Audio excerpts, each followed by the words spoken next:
Oke, baik. Assalamualaikum warahmatullahi wabarakatuh. Selamat malam kami ucapkan kepada Bang Freddy selaku dosen pengampu mata kuliah proses politik dan teknik perundangan beserta dengan Ibu Evi. Nah, izinkan kami dari kelompok 6 untuk mempresentasikan hasil kerja kelompok kami. Nah, di mana adapun studi kasus yang kami ambil adalah mengenai rancangan undang-undang perampasan aset. Boleh next slide. Nah, kami sendiri itu berjumlah ada 7 orang. Ada Vera, Angelica, Ledis, lalu saya sendiri Johta, Romian, Nasya, serta Hasnida. Boleh next slide.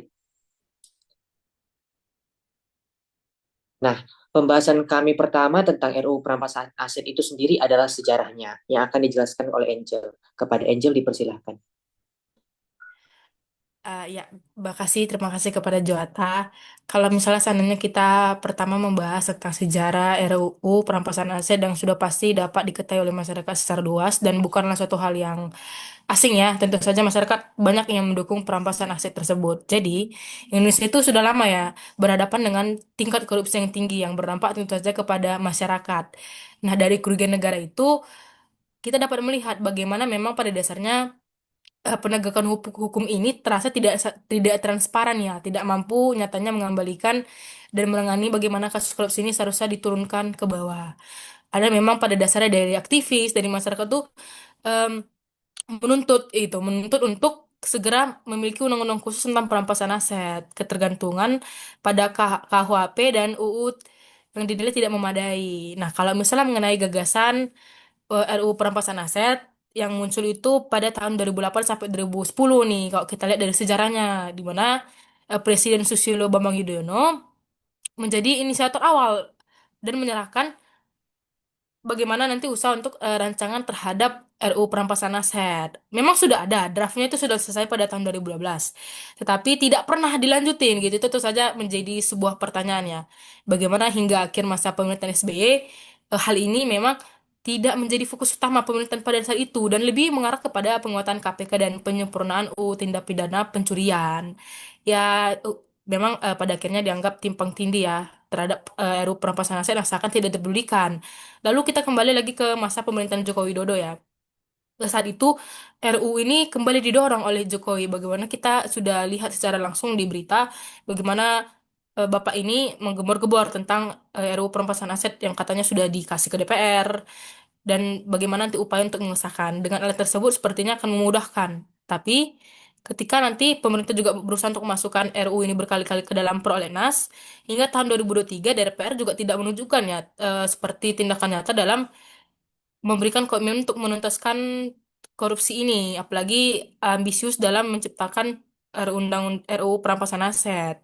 Makanya ini kembali lagi menjadi sebuah wacana-wacana yang tetap saja tidak dengan kuat dilakukan oleh pemerintah dalam perumusan. Lalu masuk ke dalam pemerintahan Prabowo, ya kita dapat lihat memang ada sejumlah skandal besar seperti kasus PT Timah dan beberapa kerugian yang dilakukan oleh Richard Khalid juga ya sebesar 285 triliun. Tentu saja ini sangat tidak etis ya dilakukan oleh seorang pejabat. Itu memperlihatkan dari sini dapat dilihat bahwa memang pentingnya mekanisme untuk merampas aset pelaku ya. Apalagi memang sampai dalam total yang berlebih hingga 285 triliun. Nah, dari pernyataan Presiden sendiri memang menyatakan akan mendukung pengesahan RUU, namun pada akhirnya DPR ini menanggapi dengan ya udah gitu, tidak ambisius untuk mendesak dirinya mereka sendiri untuk merumuskan RUU perampasan aset. Jadi lagi-lagi ini mungkin menjadi wacana.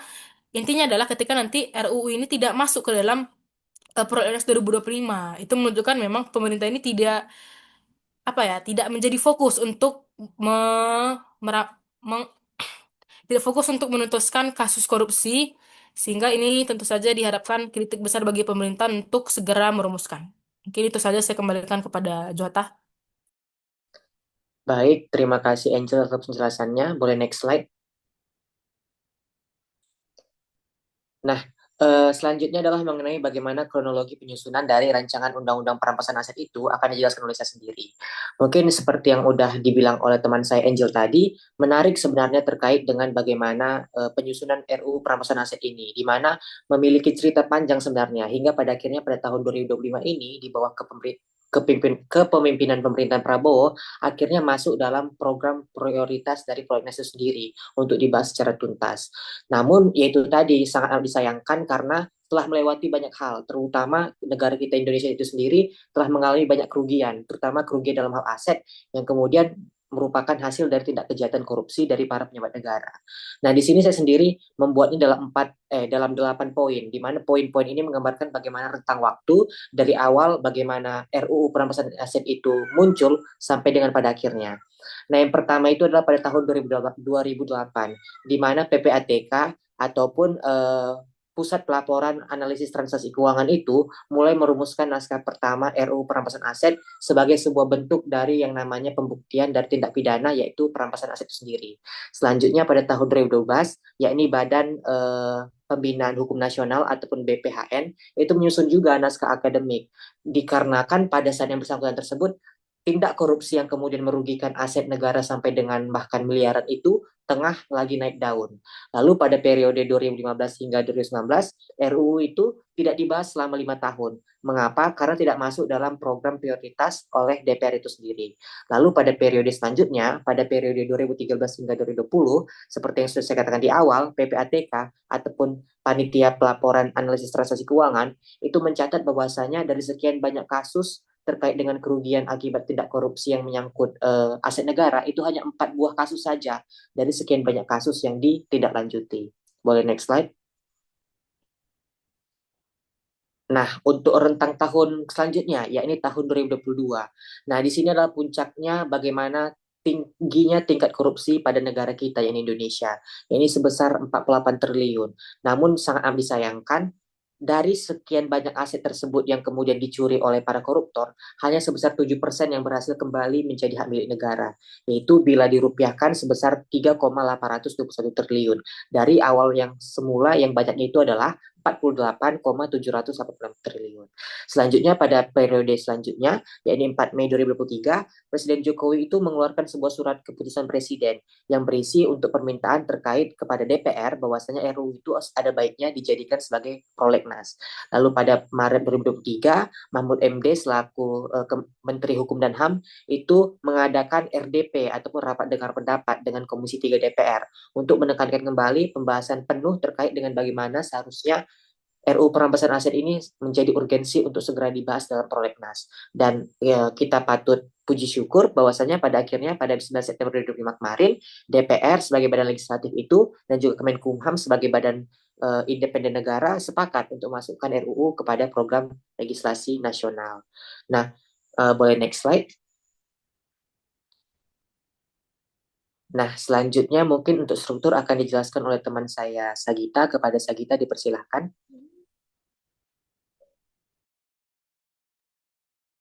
Oke, di sini saya akan menjelaskan tentang struktur RUU perampasan aset. Nah, di Indonesia sendiri, sebagai salah satu negara yang ingin adanya undang-undang perampasan aset, gitu. Hal ini disadarin karena mengingat tingkat korupsi Indonesia itu cukup tinggi dan dampak yang diterima masyarakat itu begitu signifikan dari adanya korupsi. Jadi di Indonesia sendiri adalah negara yang di mana masyarakatnya ini mendukung adanya RUU perampasan aset. Dan RUU perampasan aset ini disusun mengikuti pola-pola undang-undang di Indonesia yang terdiri dari pembukaan, batang tubuh, dan juga penutup. Dan di bagian pembukaannya ini berisi konsideran menimbang mengingat apa yang menjadi dasar filosofis, yuridis, dan juga sosiologis, serta merujuk pada Undang-Undang 1945 dan peraturan-peraturan yang terkait. Gitu. Terus, batang tubuh ini kan tadi kan udah belajar tentang bagian pembuka. Sekarang kita masuk ke batang tubuh mengatur tentang ketentuan umum, ruang lingkup aset hasil tindakan pidana, kewenangan lembaga penegak hukum, serta prosedur perampasan melalui pengadilan dengan tetap melindungi hak pihak ketiga gitu. Dan di dalamnya itu juga diatur pengelolaan aset yang dirampas dan digunakan untuk kepentingan masyarakat. Dan sementara bagian penutup yang terakhir memuat aturan peralihan kerjasama internasional serta penjelasan pasal demi pasal. Nah, dengan ini, struktur ini, RUU perampasan aset ini dimaksud untuk menjadi instrumen hukum yang efektif dalam memberantas kejahatan sekaligus mengembalikan aset bagi rakyat gitu. Jadi, meskipun sebetulnya RUU perampasan aset ini belum fix disahkan gitu, tapi memang sudah ada rancangan-rancangan struktur yang sudah dibuat oleh para pakar-pakar yang merancang RUU ini. Saya kembalikan ke moderator. Baik, terima kasih Sagita atas penjelasannya. Boleh next slide.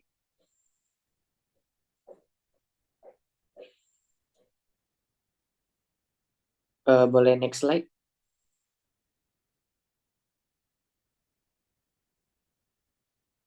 Baik, nah selanjutnya dari untuk menguji apakah memang RUU ataupun sebuah rancangan undang-undang itu memiliki kajian yang tepat, ada 4 dimensi yang harus diteliti, yakni dimensi demokrasi, dimensi kebijakan, dimensi konflik dan konsensus, serta dimensi partisipasi politik. Nah, dimensi pertama yaitu demokrasi akan dijelaskan oleh Nasya. Kepada Nasya dipersilahkan. Baik, terima kasih Jota atas kesempatannya. Nah, kali ini kita ngebahas dari dimensi demokrasi.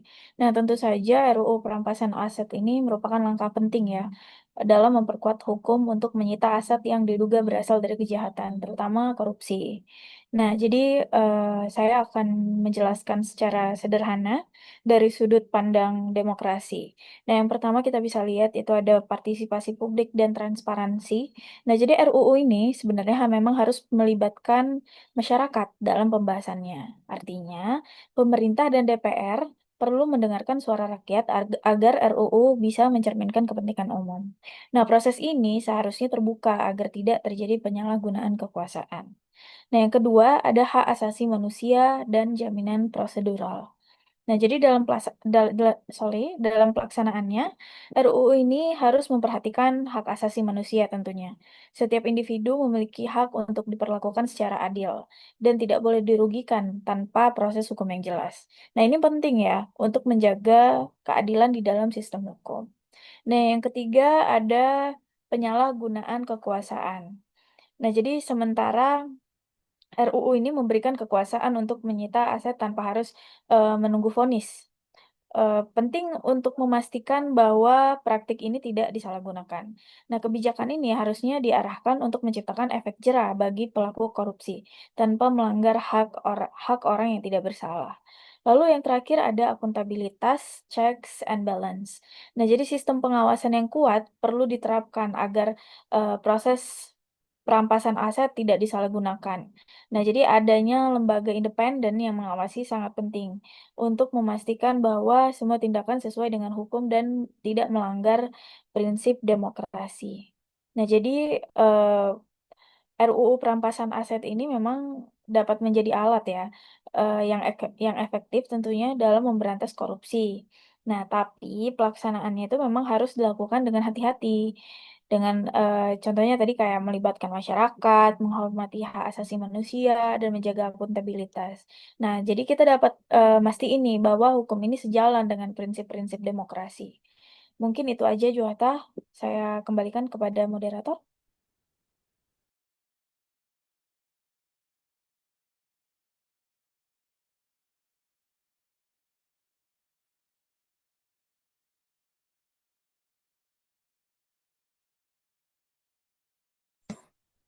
Baik, terima kasih Nasya atas penjelasannya.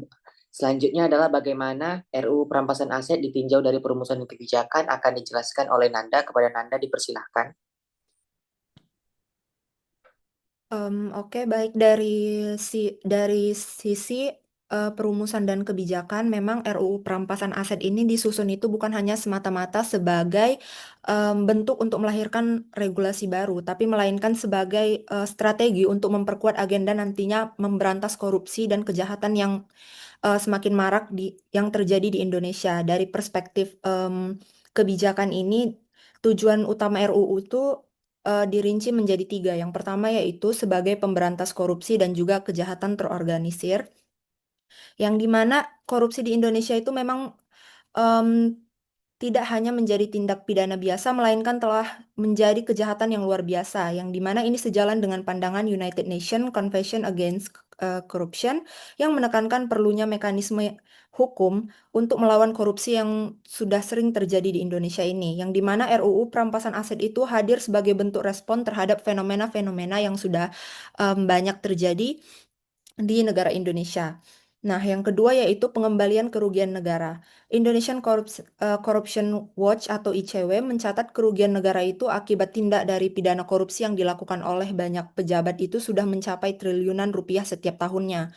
Jadinya RUU perampasan aset ini memang dirancang khusus untuk menutup celah tersebut, yaitu dengan memungkinkan negara tersebut secara langsung nantinya menyita dan merampas aset hasil dari kejahatan-kejahatan yang dilakukan oleh pejabat tanpa menunggu vonis dari pidananya tersebut.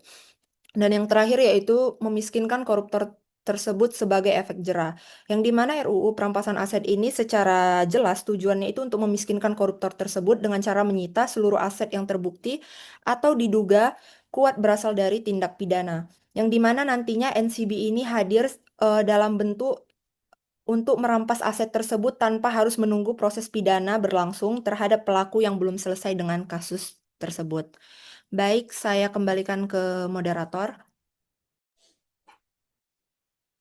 Baik, selanjutnya adalah terkait dengan bagaimana RUU perampasan aset ditinjau dari konflik dan konsensus akan dijelaskan oleh Vera. Kepada Vera dipersilahkan. Oke, baik. Dilanjutkan dengan rancangan Undang-Undang Perampasan Aset ditinjau dari konflik dan konsensus. Yang pertama itu, di mana terdapat kekhawatiran bahwa rancangan undang-undang ini dikhawatirkan oleh banyak orang karena bisa disalahgunakan oleh pihak yang berkuasa untuk menekan atau membungkam orang-orang yang tidak sejalan dengan pemerintah. Karena itu, masyarakat sipil dan aktivis hukum menolak jika rancangan undang-undang ini dibahas secara tertutup. Mereka ingin pembahasan ini dilakukan secara terbuka, jujur, dan melibatkan masyarakat supaya tidak ada terjadinya penyalahgunaan kekuasaan. Lalu yang kedua itu adanya permasalahan tumpang tindih dan ketidakjelasan, di mana ada juga masalah pada aturan hukumnya. Dikhawatirkan aturan dalam rancangan undang-undang ini bisa bertabrakan atau tidak sesuai dengan hukum yang sudah ada, seperti KUHP dan undang-undang lainnya. Kalau tidak diselaraskan, bisa muncul celah hukum yang bikin proses penegakan hukum jadi bermasalah dan bahkan bisa merugikan orang yang sebenarnya tidak bersalah. Lalu yang ketiga, yaitu adanya banyak kekhawatiran terhadap prosedur dan perlindungan hukum, di mana banyak pihak juga takut kalau aset seseorang bisa diambil tanpa adanya putusan pengadilan yang jelas. Ini dianggap bisa melanggar hak asasi manusia karena setiap orang berhak atas proses hukum yang adil. Maka dari itu diperlukannya pengawasan yang ketat, aturan yang jelas, dan evaluasi yang berkala supaya rancangan ini tidak disalahgunakan atau tidak malah menimbulkan masalah baru dalam sistem hukum di Indonesia. Saya kembalikan ke moderator.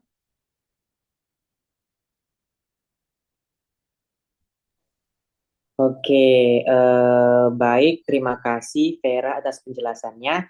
Selanjutnya adalah dimensi terakhir, yakni partisipasi politik akan dijelaskan oleh Romian. Kepada Romian dipersilahkan. Baik, terima kasih moderator. Jadi di sini saya akan menjelaskan dukungan partai politik dalam mendorong RUU perampasan aset. Nah, RUU perampasan aset merupakan langkah penting dalam memperkuat pemberantasan korupsi Indonesia. Seperti yang kita ketahui bahwa negara kita ini seringkali kehilangan banyak kekayaan akibat tindak pidana korupsinya. Dan proses hukumnya untuk mengembalikan aset tersebut masih tergolong lambat. Nah, karena itu, RUU ini hadir sebagai terobosan agar aset yang diduga dari kejahatan bisa segera diamankan dan dikembalikan kepada negara. Nah, dukungan terhadap RUU ini datang dari berbagai partai politik. Mereka melihat bahwa kehadiran RUU ini akan membantu pemerintah lebih bersih, transparan, dan akuntabel tentunya. Nah, beberapa tokoh yang terlibat atau partai politik yang terlibat dalam hal tersebut adalah, yaitu bisa kita lihat PKS, Partai Demokrat, Partai Nasdem, Partai Golkar, Partai PDIP, dan PSI. Nah, dengan adanya dukungan dari partai-partai tersebut, kita harapkan bahwa RUU perampasan aset itu dapat segera disahkan dan menjadi senjata hukum yang efektif dalam mengembalikan aset negara yang telah dijadikan atau ditekan praktik korupsi. Nah, selanjutnya, next slide. Selanjutnya ada dukungan dari Prabowo Subianto terhadap RUU perampasan aset. Nah, dalam pidatonya pada Hari Buruh Internasional di Monumen Nasional pada tanggal 1 Mei 2025, Presiden Prabowo menegaskan bahwa sikap tegasnya untuk mendukung pengesahan RUU perampasan aset itu. Nah, beliau menilai bahwa RUU ini merupakan langkah yang sangat penting untuk mendakwa para pelaku korupsi dan menyelamatkan kekayaan negara yang selama ini dirampas secara ilegal. Nah, Presiden Prabowo sendiri menekankan bahwa aset yang diambil melalui tindak pidana harus dikembalikan kepada negara agar keadilan bagi rakyat dapat benar-benar terwujud. Selain itu juga, beliau juga menyampaikan bahwa komitmennya untuk mempercepat pembahasan RUU tersebut eh, sebagai bagian dari upaya negara dalam melindungi hak pekerja dan meningkatkan kesejahteraan mereka. Selanjutnya ada dukungan KPK terhadap RUU perampasan aset, di mana KPK ini juga memberikan dukungan penuh terhadap rancangan UU perampasan aset, karena memang ini dianggap sangat penting untuk memperkuat pemberantasan korupsi khususnya di Indonesia. KPK berharap juga bahwa dukungan kuat dari Presiden Prabowo Subianto dapat mendorong DPR untuk segera menyelesaikan pembahasan dan pengesahan RUU tersebut. Nah, pengesahan RUU ini akan menjadi tonggak penting dalam memastikan bahwa kekayaan negara kita ini yang dirampas melalui korupsi dapat segera kembali untuk memakmurkan masyarakatnya. Nah, dengan adanya dukungan dari lembaga pemberantasan korupsi ini, diharapkan bahwa implementasi RUU ini akan mampu memperkuat integritas sistem hukum dan mempercepat langkah pemberantasan korupsi di Indonesia. Saya kembalikan ke moderator. Oke, baik. Mungkin sekian dari kami kelompok 6 terkait dengan bagaimana pembahasan dari RUU perampasan aset itu sendiri. Mohon maaf bila ada salah-salah kata. Semoga video presentasi ini dapat mampu menambah informasi bagi nanti yang menyaksikannya. Mungkin itu saja dari kelompok 6. Atas perhatian waktunya kami ucapkan terima kasih. Wassalamualaikum warahmatullahi wabarakatuh.